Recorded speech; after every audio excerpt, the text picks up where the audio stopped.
politics, and I just wondered what your opinion was on that and our current political classes. Well, it's something Sarah and I were talking about. I think you had asked me that question, Sarah might have done, because I think it really is an interesting issue, and it's partly what Ed Miliband was talking about last week about bringing primaries, open primaries into the mayoral election, London mayoral election.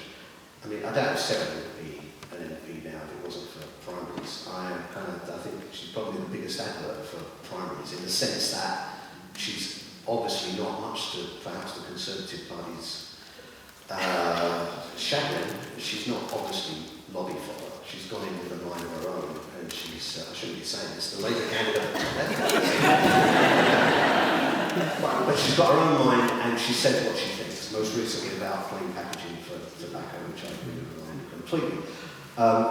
And I think you might get that through the primaries, because the political machines can't control it on the one hand.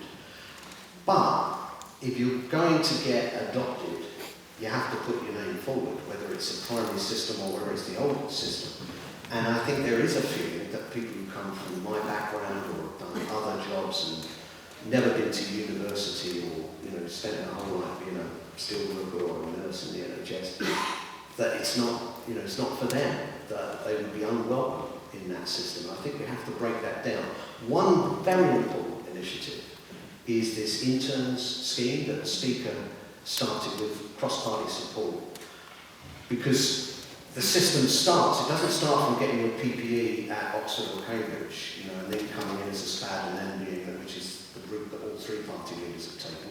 It really starts from coming in as an intern and getting a feeling for how politics works. So there's loads of interns in Parliament and in other parts of in business as well, but in Parliament. But generally, unless they've got rich parents, they can't be an intern. You don't get paid, and you have to get all the lodgings in London. So this scheme to bring people in, including the guy that I'm going to get as an intern, is a 33-year-old from Manchester who's worked all his life as a truck driver, but is interested in politics. And it's a kind of start of the system. And I think initiatives like that are really, really good. And what went on is most recently in Falkirk is of course the wrong way to select candidates, but it was done on the basis of Unite saying we want to get more working people into Parliament. I